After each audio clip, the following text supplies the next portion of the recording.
Hello friends, आपका स्वागत है आपका अपने YouTube channel A to Z NCERT facts में। तो जो साइंस का जो वीडियो का जो सीरीज जो हमारा चल रहा था उसका आज हमारा है चौथा वीडियो। और चौथा वीडियो में आज हम लोग फिर से करने वाले हैं 25 क्वेश्चन, जो कि हमारा है 18/8/2022 का ग्रुप डी में आया हुआ पेपर 9 से 10:30 का। इसका मतलब ये हुआ कि फर्स्ट शिफ्ट का आज हम लोग 18 अगस्त का करने वाले हैं, और जो सेकंड और थर्ड शिफ्ट का जो होगा वो आपका अगले आने वाले वीडियोज़ में आपका होगा। तो चलिए बगैर देरी किए हुए शुरू करते हैं विथ एक्सप्लेनेशन हमारे सवालों का एक श्रृंखला, जो कि ए टू जेड एनसीईआरटी फैक्ट्स में जुड़े रहने का आपका एक फ़ायदे के रूप में शामिल होने वाला है। तो चलिए, जो पहला सवाल जो आपका है वो क्या कहता है। सवाल आपका कहता है, कोयले और पेट्रोलियम के संरक्षण के लिए निम्न में से क्या किया जाना चाहिए। तो कोयला और पेट्रोल का संरक्षण के लिए यानी जीवाश्मी ईंधन का संरक्षण के लिए क्या करना चाहिए। एयर कंडीशनिंग और हीटिंग सिस्टम का अत्यधिक उपयोग नहीं करना चाहिए, और सौर कुकर का उपयोग बिल्कुल भी नहीं करना चाहिए, मानक तापदीप्त बल्बों के स्थान पर सीएफएल बल्बों का उपयोग नहीं करना चाहिए, सार्वजनिक परिवहन या कारपूल का उपयोग नहीं करना चाहिए। तो इन चारों ऑप्शंस में आप देख सकते हैं कि इसमें से जो सही जवाब आपका है वो आपका ऑप्शन नंबर ए जा रहा है। एयर कंडीशनिंग और हीटिंग सिस्टम का अत्यधिक उपयोग नहीं करना चाहिए, क्योंकि इसके ज़्यादा उपयोग करने से आपका क्या है कि ग्लोबल वार्मिंग बढ़ता है। इसके अलावे और भी चीज़ें, जो ईंधन की खपत है ये आपका बढ़ता है, बिजली की खपत है ये आपका बढ़ता है। तो कोयला और पेट्रोलियम को बचाने के लिए ईंधन और बिजली का खपत आपको कम करना होगा। और सौर कुकर का जहाँ तक बात है, ये ऑप्शन नंबर 2। तो ऑप्शन नंबर 2, सौर कुकर का उपयोग बिल्कुल भी नहीं करना चाहिए, गलत होगा, क्योंकि करना चाहिए। सीएफएल का यूज भी करना चाहिए, सार्वजनिक परिवहन का उपयोग भी करना चाहिए। दूसरा प्रश्न हमारा है क्वेश्चन नंबर 2। क्वेश्चन नंबर 2 आपका कहता है, नीचे दिए गए कथनों पर विचार कीजिए और सही उत्तर का चयन कीजिए। डॉबेराइनर ने त्रिक का नियम दिया। डॉबेराइनर ने विभिन्न गुणों वाले तत्वों को समूहों में व्यवस्थित करने का प्रयास किया, जिनमें से प्रत्येक में 3 तत्व थे।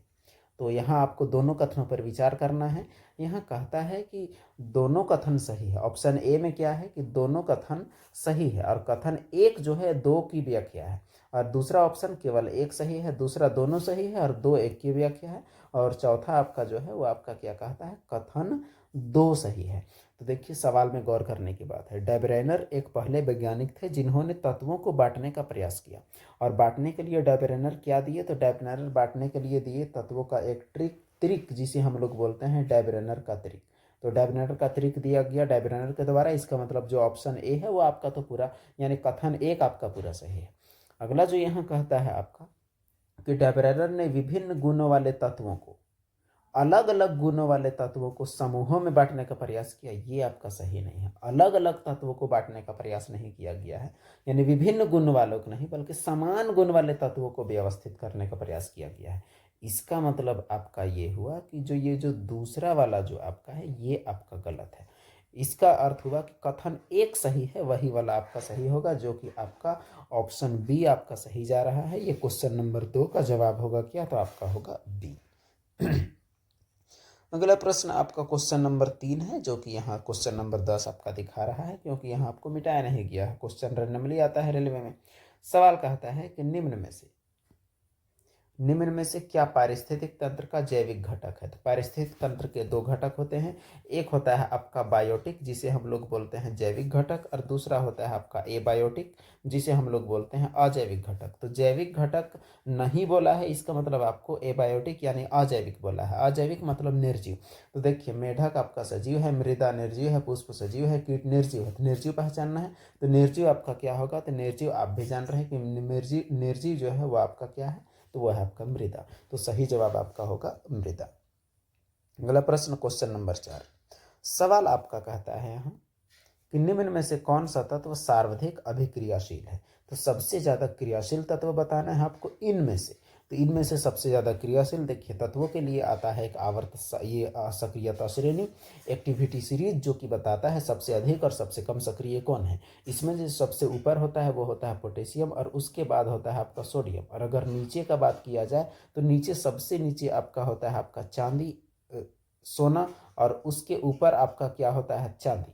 तो सबसे नीचे आपका होता है क्या, तो सोना, उसके ऊपर आपका चांदी, उसके बाद होता है कॉपर, और बीच में बहुत सारे तत्व होते हैं। अब देखिए इन सभी तत्वों का लगभग क्रम आपको याद होना चाहिए। तो इन तत्वों में देखिए कि सब यहाँ पूछा हुआ है आपका लेड, एल्युमिनियम, मैग्नीशियम और कैल्शियम। तो इन चारों में से अगर देखा जाए सबसे अधिक अधिक अधिक अभिक्रियाशील कौन है, तो इसका जो आपका सही जवाब जो पकड़ रहा है वो आपका है कैल्शियम। इन चारों में कैल्शियम सबसे अधिक क्रियाशील तत्व है। और सर्वाधिक क्रियाशील अगर पूछा जाए आपसे सबसे ज़्यादा क्रियाशील धातुओं में, तो वो आपका क्या हो जाएगा, तो वो आपका पोटेशियम होगा, जिसे मिट्टी का तेल में डुबाकर भी रखा जाता है। अगला प्रश्न है क्वेश्चन नंबर 5। क्वेश्चन नंबर 5 आपका सीधा फैक्चुअल प्रश्न है। सवाल कहता है एक अश्व शक्ति किसके बराबर होता है? 74.6 जूल पर सेकेंड, 746 किलोवाट, 746 जूल, 746 वाट। तो जो अश्व शक्ति है वो पावर का ही एक इकाई है। तो एक अश्व शक्ति जो होता है वो 746 वाट के बराबर होता है। और जो वाट जो होता है आपका वो शक्ति का मात्रक है। आपको पता है शक्ति का एसआई मात्रक है। और जो हॉर्स पावर है एचपी, वो शक्ति का ही मात्रक है, लेकिन एसआई मात्रक है। ये शक्ति का सामान्य मात्रक है, जो कि मशीनों यानी इंजनों की क्षमता मापने में इस्तेमाल किया जाने वाला एक सामान्य मात्रक क्या है? अश्व शक्ति। अगला प्रश्न है क्वेश्चन नंबर 6 यानी यहाँ के लिए 28। सवाल कहता है कि निम्न चित्र में से कौन सी संख्या मानव मस्तिष्क में मेरु रज्जु की स्थिति को दर्शाता है? तो मानव का जो दिमाग होता है उसका जो नीचे से जो आपको जोड़ता है यानी शरीर के अंगों से, वो आपका होता है मेरु रज्जु। तो यहाँ आपको बताना है कि 1 है या 2 है या 3 है या 4 है, कौन सा भाग जोड़ रहा है। तो आप देख सकते हैं कि इस भाग को जोड़ने वाला आपका ये 4 है। तो मेरु रज्जु की स्थिति वाला जो सवाल का जवाब हो जाएगा वो आपका, इसका जो सही जवाब आपको दिख रहा है वो आपका क्या है, तो वो है संख्या 4। तो 28वां का आपका जवाब हो जाएगा आपका डी। 28वां मीन्स क्वेश्चन नंबर 6। अगला प्रश्न देखिए, ये न्यूमेरिकल बेस्ड आपका सवाल है। यह है सवाल नंबर 7। सवाल यहाँ क्या कहता है गौर से देखेंगे। सवाल ये कह रहा है आपसे कि निम्नांकित चित्र में प्रदर्शित बिंदुओं ए और बी के मध्य प्रतिरोध ज्ञात कीजिए। दोनों के बीच तुल्य प्रतिरोध आपको ज्ञात करना है। तो देखिए आपके पास कुछ ऐसी आकृति है और इसमें से जो प्रतिरोध ज्ञात करने के लिए हमारे पास 2 सिस्टम होते हैं, एक समांतर क्रम और एक श्रेणी क्रम। समांतर क्रम संयोजन जो होता है जिसमें एक प्रतिरोध कुछ इस तरह से और अगला प्रतिरोध कुछ इस तरह से जुड़ा हुआ होता है, और श्रेणी क्रम में ऐसे और ऐसे मतलब एक के बाद एक आपके जुड़े हुए होते हैं, उसे श्रेणी क्रम कहते हैं। अब श्रेणी क्रम में जितने भी प्रतिरोध R1, R2, R3, R4 जुड़े हुए होते हैं उसका तुल्य निकालने के लिए आपको सीधा सीधी जोड़ देना पड़ता है, यानी डायरेक्ट आपको जोड़ना पड़ता है। इसमें कोई किस्म का कोई दिक्कत नहीं। लेकिन जो पार्श्व क्रम होता है अगर उसका आप निकालें तो उसका 1/r करके निकलता है। 1/r बराबर 1/r1 प्लस 1/r2। ऐसे करके इसका मान आपका तुल्य प्रतिरोध के रूप में निकलेगा। तो ये आपका तो बेसिक हुआ। अब यहाँ आपको देखना है कि यहाँ आपको कैसे निकालना है। तो बेसिक बगैर बताए हम लोग तो बता नहीं सकते, इसीलिए आपको यहाँ बताया गया। अब यहाँ जो है आपका, यहाँ आप कैसे निकालेंगे इसको आप पकड़िए कि क्या है इसमें। तो देखिए यहाँ जो आपका ये 3 ओम है और ये 3 ओम है, ये दोनों सीरीज में जुड़ा हुआ है। यानी सीरीज में जुड़ा हुआ है, इसका मतलब ये हुआ कि इसको हम लोग ऐसे लिख सकते हैं। वो 3 और 3 को सीरीज में जोड़ दीजिएगा आप, यानी नॉर्मल जोड़िएगा तो वो हो जाएगा कितना ओम, तो 6 ओम। और नीचे आपका कितना ओम है, तो 3 ओम है। आपको किसके किसके बीच निकालना है, तो निकालना है आपको ए और बी के बीच। अब ये 3 और 6 इसको मान लीजिए आप R1 और इसको मान लीजिए R2। ये आपका पार्श्व क्रम में है। पार्श्व क्रम में क्या होता है, 1/r बराबर 1/r1 प्लस 1/r2। बस इसे आपको हल करना है। 1/r1 यानी 1/6 मान लीजिए, 1/r2 1/3 मान लीजिए। दोनों का आप एलसीएम लीजिए। 6 और 3 का आपका 6 हो जाएगा। 6 कम 6 1 एका 1, 3 दूनी 6 2 एका 2। तो देखिए 1/r का जो मान निकला आपका 2 और 1 3/6, 3 एकम 3, 3 दूनी 6। इसका मतलब r का मान क्या निकला आपका, r का मान निकलता है आपका 2 ओम।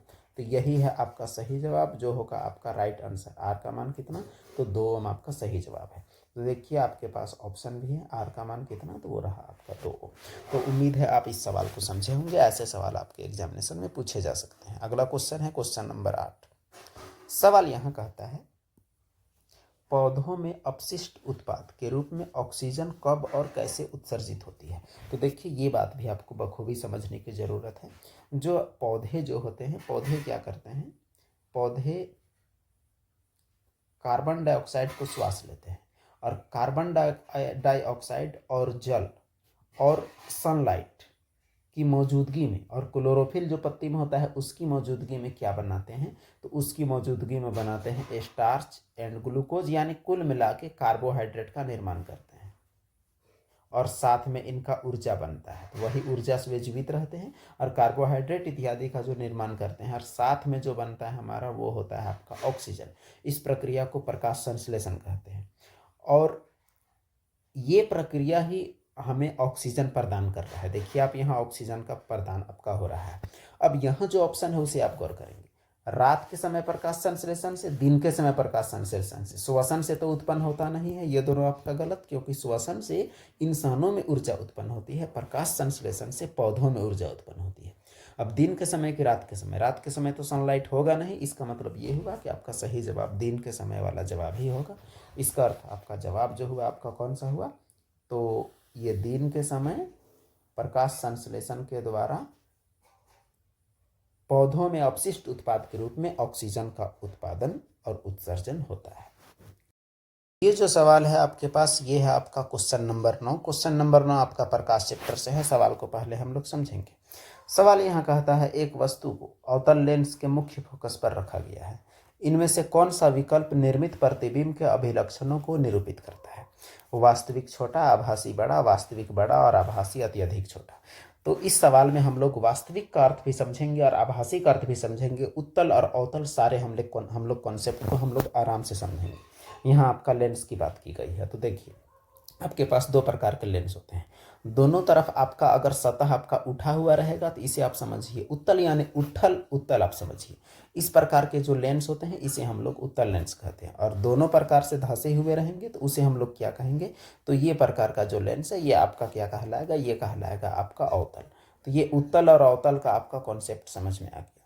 और आभासी और जो वास्तविक है इसका कॉन्सेप्ट क्या है ये हम लोग बताएं। मान के चलिए आपका अवतल लेंस है और ये आपका उत्तल लेंस है। यहाँ आपका जब किरणें अपवर्तन के बाद कहीं पर तो मिलती ही हैं, अब जहाँ पर मिलती हैं वहाँ पर उसका बनता है प्रतिबिंब। अगर सच में मिलता है तो प्रतिबिंब जो बनता है उसे हम लोग बोलते हैं वास्तविक, और अगर मिलता नहीं है बल्कि मिलता हुआ अगर लगता है तो उसको बोलते हैं हम लोग आभासी। मिलता हुआ लगने का मतलब जैसे मान के चलिए कि अवतल है, यहाँ ऐसे किरण किया और यहाँ भी ऐसे किरण किया, ये किरण ऐसे भागता है और ऐसे भागता है, ये दोनों तो कभी मिलने से रहे, लेकिन अगर पीछे हम लोग बढ़ाएंगे तो ये मिलता हुआ लगेगा। तो ये हुआ आपका आभासी। आभासी मतलब नकली में मिलना और वास्तविक मतलब असली में मिलना, ये होता है। तो चलिए अब हम लोग सवाल में फोकस करते हैं। अवतल लेंस एक बनाते हैं हम लोग और उसी से हम लोग शुरुआत करते हैं। चलिए एक अवतल लेंस बनाएं। ये रहा आपका अवतल लेंस का पहला हिस्सा, एक रहा आपका दूसरा हिस्सा, और उसके बाद अवतल लेंस जो है उसका हम लोग बनाते हैं मुख्य अक्ष, और उसके बाद अवतल लेंस का बनाते हैं हम लोग फोकस क्या होगा, तो मान के चलिए ये आपका है F1 और इतना ही दूर में इधर मान लीजिए ये रहा F2, इसका डबल में ये हो गया आपका C1 सेंटर ऑफ कर्वेचर, और ये हुआ आपका C2। अब यहाँ क्या कहता है कि मुख्य फोकस पर वस्तु को रखा गया है। तो चलिए ये रहा वस्तु आपका, ये मुख्य फोकस में वस्तु को हम लोग रख दिए हैं। अब जब किरण जब जाएगा ऐसे,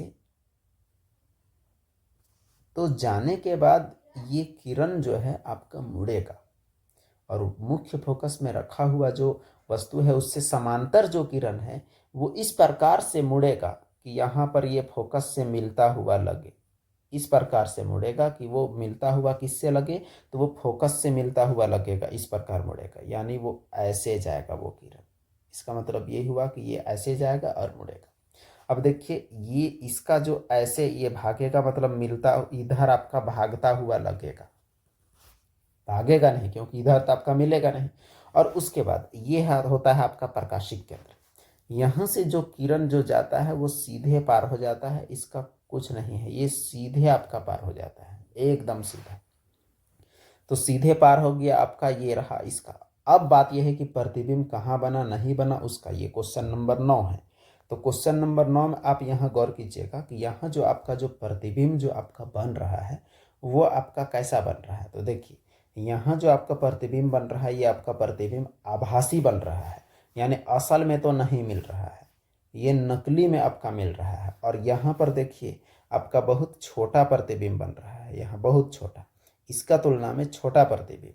तो जो प्रतिबिंब बना वो आपका क्या हुआ, वो हुआ आभासी यानी नकली, और एक बात हुआ आपका छोटा, आभासी और छोटा। आभासी हमेशा सीधा होता है, वास्तविक हमेशा उल्टा होता है, ये बात आपको याद रखनी है। तो ये रहा इसका सही जवाब, वो ये है आभासी और अत्यधिक छोटा। अगला प्रश्न है क्वेश्चन नंबर 10। सवाल क्या है, सवाल कहता है कि विद्यालयों में यौन शिक्षा देने के महत्व को उजागर करने वाले कुछ कारणों का उल्लेख नीचे किया गया है, गलत विकल्प का चयन कीजिए। देखिए आपसे इस प्रकार के विश्लेषणात्मक एनालिटिक प्रश्न आपसे पूछ लिए जाते हैं, गलत को आपको बताना है। अपने शरीर में होने वाले बदलावों के बारे में जानकर किशोर किशोरियां एक दूसरे का मजाक उड़ाते हैं, इसलिए यह विभिन्न मिथकों और भ्रांतियों को दूर करने के लिए, या यौन आरंभ के दौरान होने वाले परिवर्तनों के बारे में ज्ञान देने के लिए, या किशोरों किशोरियों में यौन शोषण को बचाने में सहायक। यानी यहाँ ये है कि गलत विकल्प का चयन करना है। तो आखिर क्यों यौन शिक्षा दिया जाता है, तो यौन शिक्षा देने का कारण यौन शोषण से बचाने के लिए, परिवर्तनों के बारे में जानकारी देने के लिए, विभिन्न मिथकों और भ्रांतियों को दूर करने के लिए। ये तीनों तो आपका सही है, लेकिन मजाक उड़ाते हैं इसलिए दिया जाता है ऐसा कुछ बात तो है नहीं। इसका मतलब ये हुआ कि ये जो क्वेश्चन नंबर 10 जो है इसका सही जवाब आपका है ऑप्शन ए। अगला प्रश्न देखिए, ये रहा आपका क्वेश्चन नंबर 43 और यहाँ के हिसाब से क्वेश्चन नंबर 11। सवाल कहता है आकृति में फ्लोएम में भोजन की गति का सही निरूपण करता है। चारों फोटो को आपको देखना है और बताना है। सबसे उससे पहले आपको जानना है ये फ्लोएम की कहानी। तो देखिए पौधों में दो प्रकार के उत्तक होते हैं, एक होता है आपका जाइलम और दूसरा होता है आपका फ्लोएम। तो जाइलम क्या करता है, जाइलम का काम है जड़ से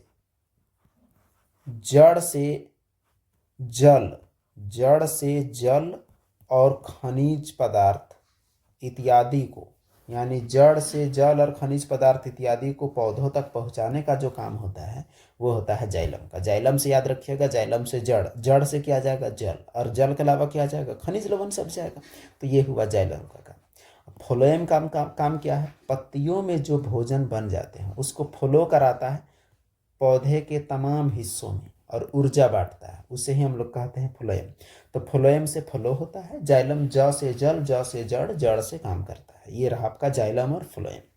अब यहाँ जो है सवाल, इसमें आपको फ्लोएम पूछा है। फ्लोएम मतलब पत्तियों में बनाए हुए भोजन की गति का सही निरूपण आपसे पूछा हुआ है। तो यहाँ आपको फोटो में देखना है कि क्या हो सकता है। तो यहाँ फ्लोएम का काम आपसे पूछा गया है। तो देखिए यहाँ फ्लोएम में एक निरूपण आपका दिख रहा है जड़ की ओर, यहाँ जड़ की ओर दिख रहा है, लेकिन इन सभी पत्तियों में से आपका यहाँ अलग अलग सिस्टम है, और यहाँ जो प्ररो है यहाँ आपको नहीं दिखाया गया है। यहाँ तो केवल जड़ से जा रहा है, ये तो जाइलम का काम है। और उसके बाद और भी अगर ऑप्शंस देखें तो यह भी आपका वाष्पोत्सर्जन को दिखा रहा है। लेकिन यहाँ एक ऑप्शन आप गौर कीजिए, ये वाला को, तो इसमें आपको कुछ अलग दिखाई दे रहा होगा। यहाँ पत्तियों में बनाए गए भोजन को आते हुए यहाँ आपको दिखाया जा रहा है, यहाँ भी, और जो भोजन बना वो पौधे के सभी भागों में पहुँचाए जा रहे हैं, वो चीज़ यहाँ शो किया जा रहा है। इस वजह से जो सही जवाब होगा वो आपका क्या होगा, तो वो होगा ऑप्शन सी। ऑप्शन सी वाला इसमें सही सुटेबल है। एग्जाम में आपको सही क्लियरली विजिबल आपका ये होगा, तो उसी तरह से आपको देख कर टिक मारना है कि कौन सा सही जवाब हो सकता है।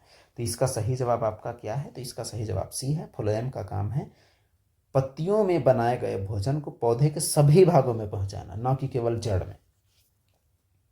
अगला प्रश्न क्वेश्चन नंबर 12। सवाल क्या है देखिए गौर से। सवाल यहाँ कहता है निम्न में से कौन सा हेक्सेन का संभावित समावयव नहीं है। अब ये समावयव क्या होता है ये हम लोग को जानना है। इसे अंग्रेजी में आइसोमेरिज्म कहा जाता है। ये आपका क्या है, क्वेश्चन नंबर 12 है। तो हेक्सेन का संभावित समावयव कौन नहीं है, तो देखिए समावयव क्या होता है या आइसोमर क्या होता है, ऐसा यौगिक जिसका संरचना सूत्र एक हो रासायनिक सूत्र एक हो और संरचना सूत्र अलग अलग हो। जैसे मिसाल के तौर पर एक उदाहरण आपको बताएं, मान के चलिए आपका ब्यूटेन है, C4 और H10, ये आपका होता है ब्यूटेन। अब ब्यूटेन को आप कितना तरीका से लिख सकते हैं, आप गौर कीजिएगा। ऐसे ऐसे आप लिख सकते हैं, एक तरीका 4 कार्बन हुआ और उसके बाद आप हाइड्रोजन सजा दीजिए, तो हाइड्रोजन आपका 10 हो गया। आप गिन सकते हैं कि यहाँ हाइड्रोजन की संख्या कितनी है, तो वो आपका है 10। ये हुआ एक तरीका। दूसरा तरीका क्या हो सकता है, यहाँ आप ऐसे C लिखे, यहाँ आप C लिखे, इसको 3 दिए, इसको 3 दिए, इसको 3 दिए, हाइड्रोजन इसको 1 दिए, तो भी आपका 10 हुआ। तो ये हुआ आपका दूसरा तरीका। तो देखिए ये हुआ पहला, ये हुआ दूसरा। तो ये दोनों इसके आइसोमर हैं। भले ही इसका रासायनिक सूत्र केवल एक है, कंडेंस्ड फार्मूला, लेकिन जो संरचना सूत्र है वो इसका 2 है, एक नॉर्मल ब्यूटेन और एक आइसोब्यूटेन इसको बोलते हैं। अब हेक्सेन का संभावित समन्वय कौन नहीं है, ये हम लोगों को देखना है। तो इसके लिए हम लोगों को थोड़ा बारीकी से देखना पड़ेगा। चलिए हेक्सेन का हम लोग देखते हैं कि हेक्सेन का क्या क्या हो सकता है समन्वय, तब हम लोग पता करेंगे कि कौन नहीं हो सकता है। ये सवाल अपने आप में काफी लंबा सवाल है। तो हेक्सेन का कितना होगा, इसे हम लोग चलिए सबसे पहले गौर करके देखें।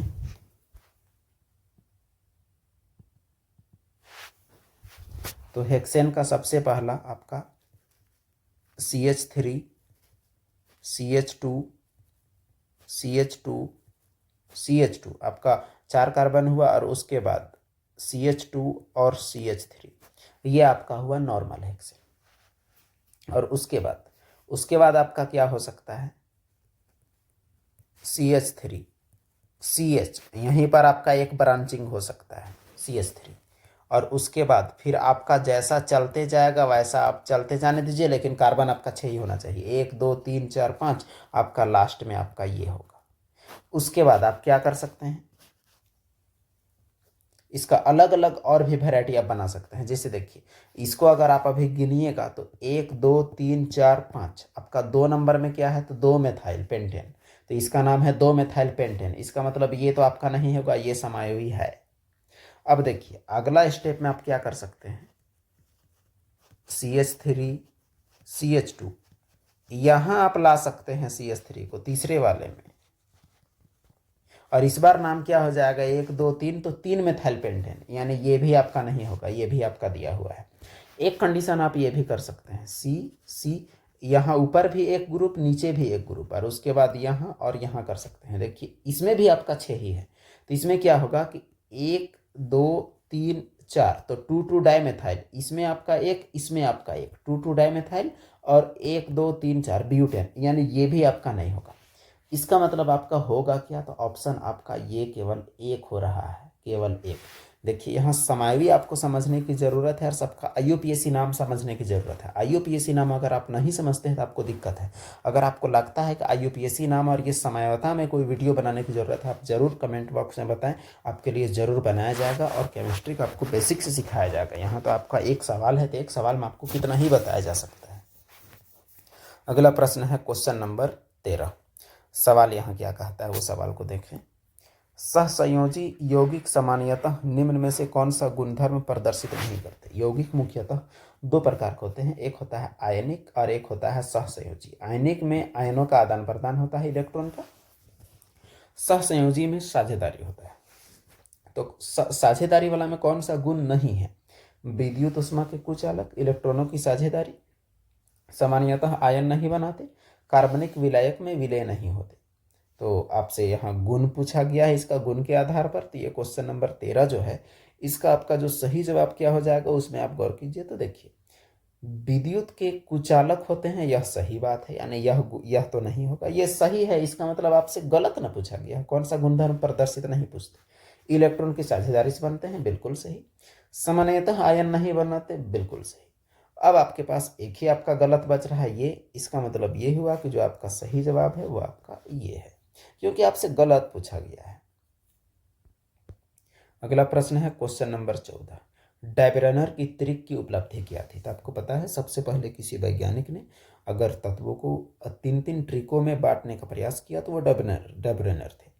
तो देखिए उपलब्धि पूछा है, अणुओं की परमाणुकता का अध्ययन करने वाला का पहला प्रयास, तत्वों के गुणधर्मों को परमाणु द्रव्यमानों के साथ जोड़ने का पहला प्रयास, तत्वों का रंग का अध्ययन करने का पहला प्रयास, परमाणुओं का आकार का अध्ययन करने का पहला प्रयास। तो देखिए, तत्वों को उसके परमाणु द्रव्यमान के हिसाब से सजाने का जो पहला प्रयास किया गया वो किया गया था डैब्रेनर के द्वारा। इसका मतलब आपका ये ऑप्शन आपका एकदम एग्जैक्ट सही होना चाहिए, डैब्रेनर का। तत्वों के गुणधर्मों को परमाणु द्रव्यमानों के साथ जोड़ने का जो पहला प्रयास वो किया गया किसके द्वारा? तो वो किया गया डैब्रेनर के द्वारा। अब देखिए ये सवाल, क्वेश्चन नंबर 15। ये सवाल कहता है कि दो माध्यमों को अलग करने वाले इंटरफेस पर आपतित एक प्रकाश की किरण का मार्ग सीधे दिए गए चित्र में दर्शाया गया है। माध्यम बी के सापेक्ष ए का अपवर्तनांक क्या होगा? तो बी के सापेक्ष ए का अपवर्तनांक आपको निकालना है। तो चलिए सवाल को हम लोग बारीकी से हल करते हैं।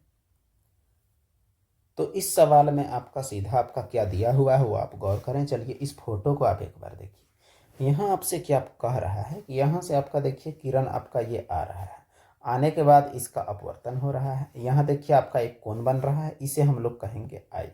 और ये जो कोण आपका बन रहा है इसे हम लोग कहेंगे आर, एंगल ऑफ रिफ्रैक्शन, इसे कहेंगे एंगल ऑफ इंसिडेंस।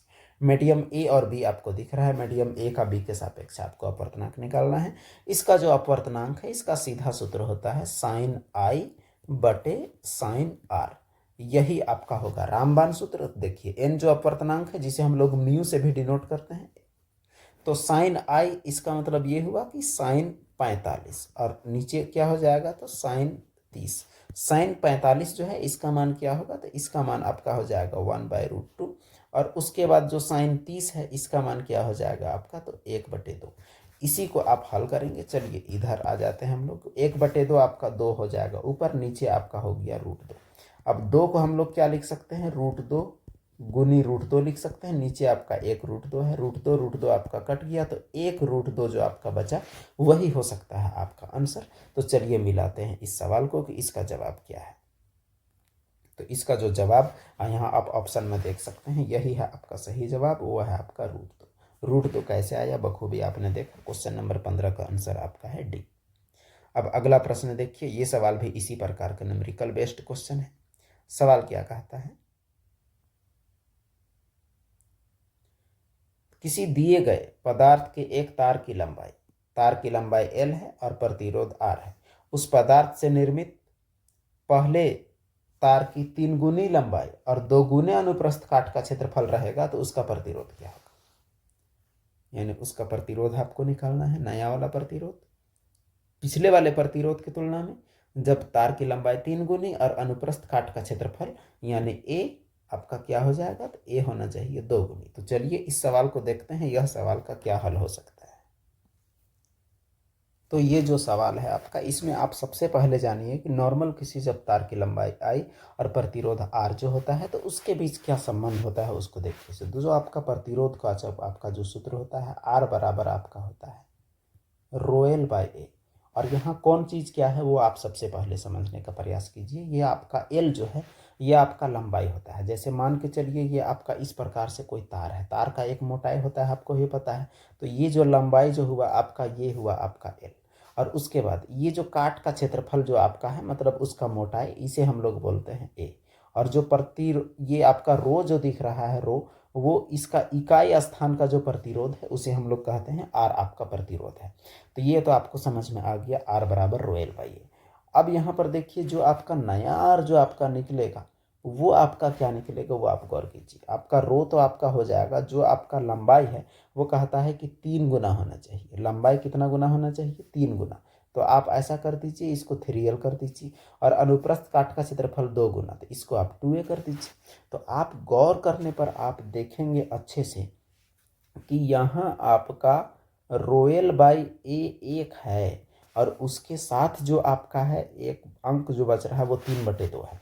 अब आप देखिए ये दोनों आपको सेम नज़र आ रहे होंगे, तो इसका मतलब ये हुआ कि आर बराबर ये ρL/A के जगह में आप रख सकते हैं क्या? ये आर मतलब R' इसको मान लीजिए। ρL/A के जगह में आप क्या लिख सकते हैं?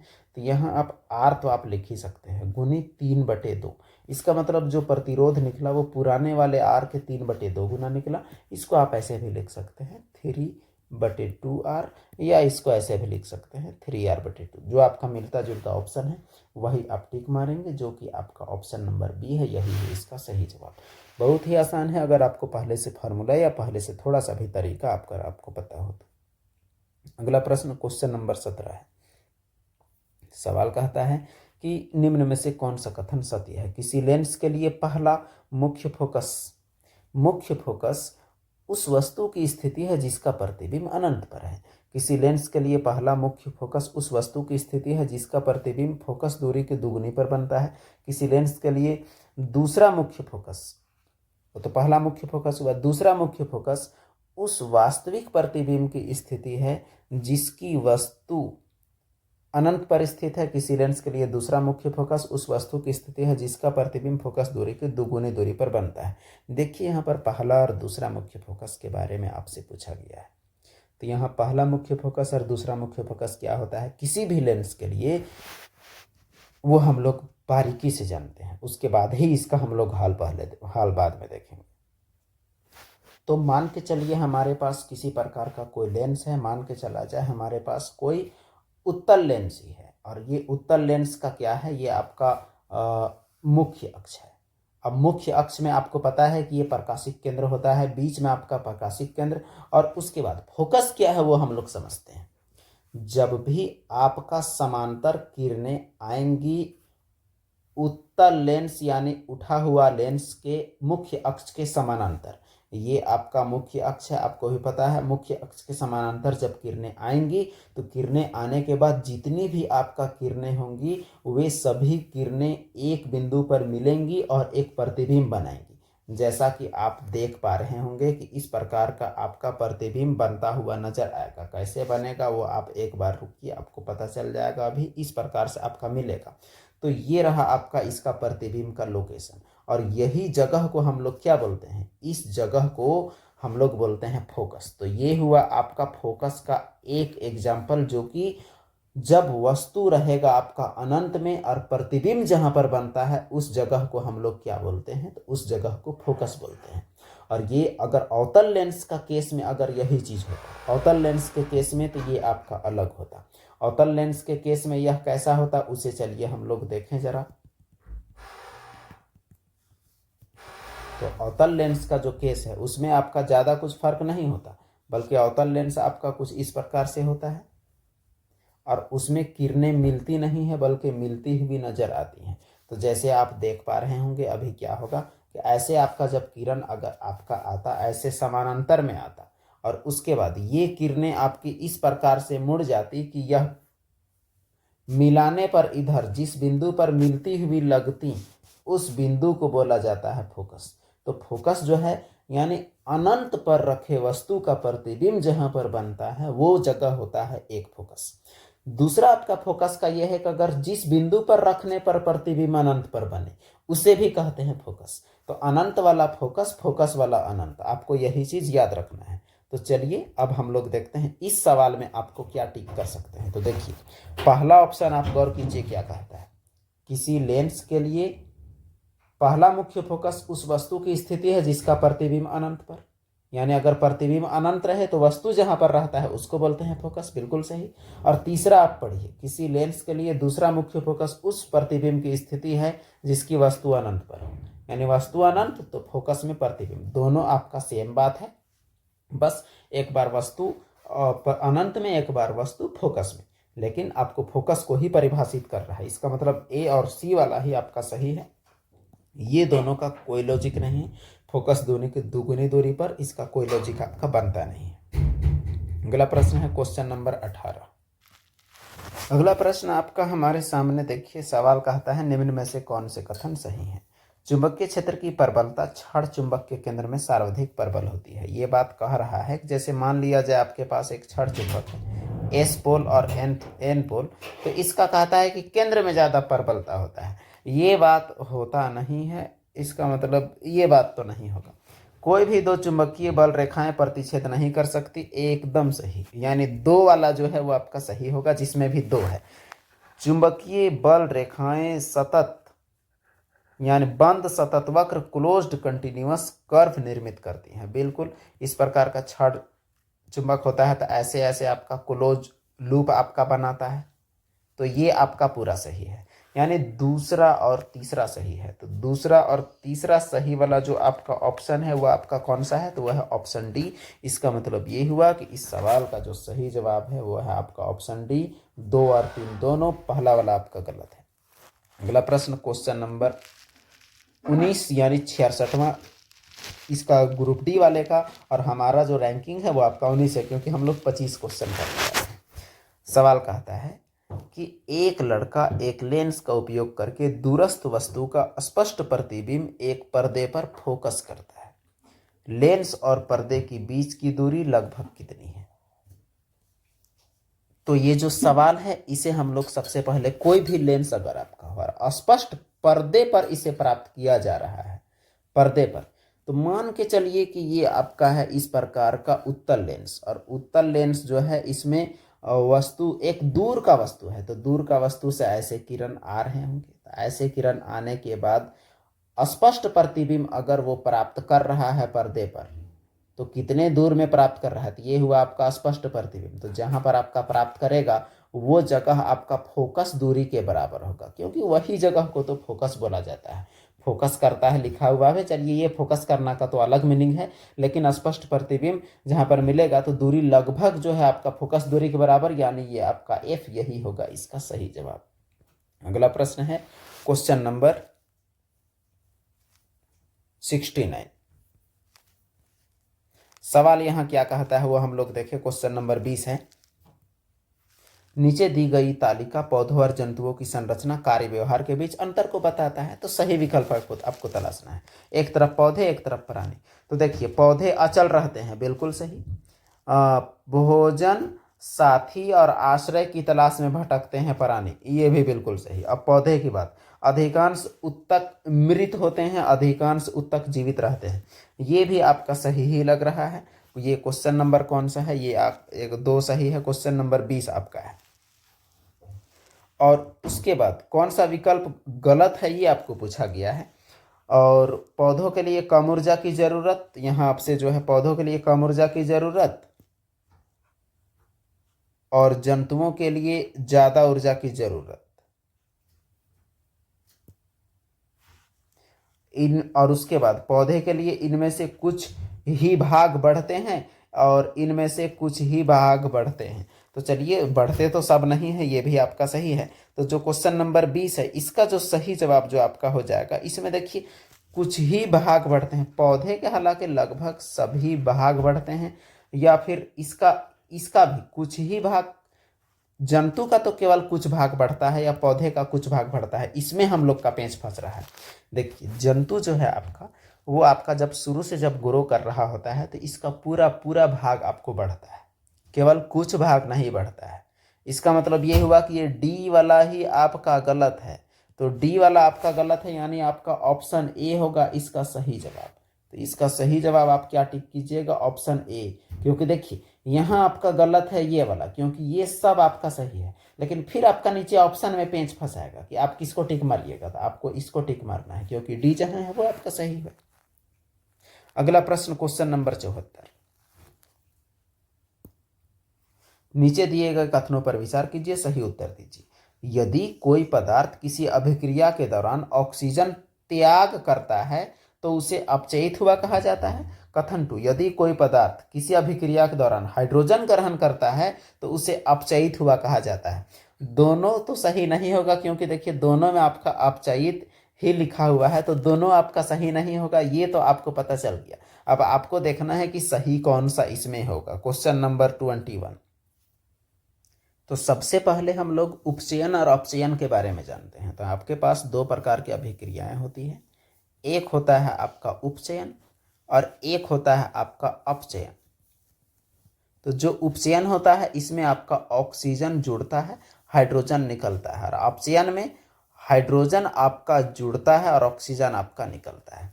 तो यहाँ आपको दोनों में अपचयित कहता है, अपचयित। तो अपचयित कब होगा, जब हाइड्रोजन ग्रहण करेगा। इसका मतलब कथन 2 आपका सही है। लेकिन इस सवाल में शायद हो सकता है कि इंग्लिश वर्जन में आपका अलग हो, यहाँ जो हिंदी में लिखा है उसके आधार पर हम लोग चलते हैं। एक में उपचयित और एक में अपचयित अगर होता तो आपका अभी ये सही होता। जैसे अगर आपका इसमें रहता उपचयित तो आपका दोनों सही होता, लेकिन यहाँ दोनों में अपचयित लिखा है, इसलिए दोनों सही नहीं होगा। दोनों सही आपका नहीं होगा, केवल दो आपका सही होगा। इसका मतलब आपका इसका आंसर आपका ये जाएगा।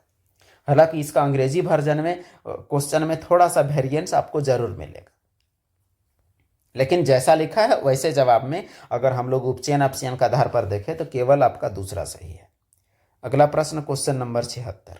सवाल कहता है ब्लीचिंग पाउडर बनाने की रासायनिक प्रक्रिया की पहचान कीजिए। ब्लीचिंग पाउडर क्या होता है? कैल्शियम ऑक्सीक्लोरेट होता है, कैल्शियम ऑक्सीक्लोरेट। तो देखिए ये तो ब्लीचिंग पाउडर का अभिक्रिया है नहीं, ये भी आपका नहीं है, ये भी आपका नहीं है। ब्लीचिंग पाउडर की अभिक्रिया आपका ये है, कैल्शियम ऑक्सीक्लोरेट यहाँ बन रहा है, आप गौर कर सकते हैं। ये जो संरचना है इसे हम लोग बोलते हैं ब्लीचिंग पाउडर, विरंजक चूर्ण। ये आपका चूने का क्लोरीनीकरण करने पर बनता है, ये आपका बुझा हुआ चूना है, ये बुझा हुआ चूना का सूत्र है। अगला प्रश्न क्वेश्चन नंबर 78। सवाल यहाँ कहता है बनाने वाले ने इसे इंग्लिश में बनाया है। Which of the following use spores to reproduce, यानी जनन करने के लिए कौन स्पोर का यूज करता है? फर्न, अमीबा, यीस्ट या मैंगो। तो जो स्पोर का यूज करता है, इससे पहले हम लोग जानते हैं कि ये स्पोर क्या होता है। स्पोर बीजाणुओं को बोलते हैं, और ये बीजाणु जो होते हैं ये कब काम आते हैं वो आपको बताएं कि जैसे कोई कोई पौधे ऐसे होते हैं जिनमें फूल नहीं होते, तो जिनमें फूल नहीं होते वो बीजाणुओं का उपयोग करके जनन प्रक्रिया को आगे बढ़ाते हैं। तो देखिए या तो कोई जीव में आपका कोई पौधा है उसमें फूल नहीं है, और अगर कोई ऐसे जीव है यानी कोई प्राणी है तो वो प्राणी में तो फूल होने की जरूरत नहीं है, उसका तो जनन प्रक्रिया अलग होगा। तो इसमें आप अगर ऑप्शंस में गौर करें तो यहाँ ऑप्शन में आपका क्या है, तो आपका फर्न है, अमीबा है, यीस्ट है और मैंगो है। तो अमीबा में जनन पद्धति, यीस्ट और मैंगो में जनन पद्धति अलग होता है। ये जो बगैर फूल वाले पौधे जो हैं ये कहलाते हैं फर्न, और यही बगैर फूल वाले पौधों के लिए स्पोर्स का जरूरत पड़ता है रिप्रोडक्शन के लिए। तो यही होगा इसका सही जवाब। अगला प्रश्न है क्वेश्चन नंबर 24। सवाल यहाँ कहता है N AC generator works on the principle of, जो एसी जनरेटर होता है जनित्र, वो किस सिद्धांत पर काम करता है? तो यहाँ आप अंग्रेजी में इसको जाने दीजिए। सवाल जो आपका जो एसी जनरेटर का जो सिद्धांत है वो आपका है विद्युत चुंबकीय प्रेरण, और यही आपको ढूंढना है यहाँ ऑप्शन में, विद्युत चुंबकीय प्रेरण सिद्धांत पर काम करेगा, और ये इसको हम लोग बोलते हैं इलेक्ट्रोमैग्नेटिक इंडक्शन। इसका सही जवाब होगा इलेक्ट्रोमैग्नेटिक इंडक्शन, इसे आपको याद रखना है, विद्युत चुंबकीय प्रेरण। अगला प्रश्न आज का आखिरी सवाल है जो क्वेश्चन नंबर 25 है। सुमेलित आपको करना है, तो ये सुमेलित आप जब कीजिएगा तो इसका सुमेलित में आप एक बार देखें कि क्या क्या है। ए तरफ है लाल गोभी के पत्ते घरान सूचक, मेथिल ऑरेंज अम्ल क्षारक सूचक, प्याज लौंग प्राकृतिक अम्ल क्षारक सूचक।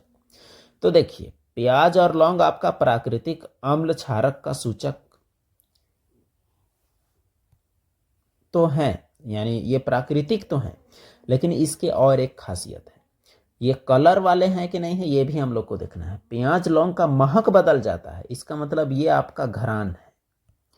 मेथिल ऑरेंज जो आपका है ये आपका अम्ल क्षारक का सूचक है, सही बात है। लाल गोभी के पत्ते प्राकृतिक अम्ल क्षारक सूचक है, इसका मतलब 1 का आपका सी जाएगा और 2 का बी जाएगा। तो 1 का सी 2 का बी वाला ऑप्शन आप देखिए तो आपको सही में आपको क्या मिलेगा, तो सही ऑप्शन आपको क्या मिल रहा है, आपको मिल रहा है ऑप्शन डी। यानी आप इसका मिलान ऐसे करेंगे, ये वाला को यहाँ ले जाएंगे, ये वाला सीधे में आपका जाएगा, ये आपका ऐसे जाएगा। घरान का मतलब ऑलिफैक्टरी, यानी ये गंधीय सूचक है, ये गंधीय सूचक की बात की गई है। तो यही रहा आपका 25 क्वेश्चन का एक्सप्लेनेशन। ऐसा ही 25 सवाल हम लोग फिर से करने वाले हैं, जिसमें हम लोग फिर से सीखेंगे नए नए टॉपिक्स पर, और छोटे छोटे चीज़ों को सीखेंगे। जिन छोटे चीज़ जैसे कोई चीज़ आपको इसमें से डाउट होगा, डाउट वाली चीज़ों को आप जरूर पूछेंगे। तो चलिए फिर मिलते हैं अगले टॉपिक में हमारा, जो कि 18 अगस्त का सेकंड शिफ्ट होगा। धन्यवाद। चैनल को तब तक सब्सक्राइब करें और बाकी ज़रूरतमंद लोगों तक पहुँचाएं।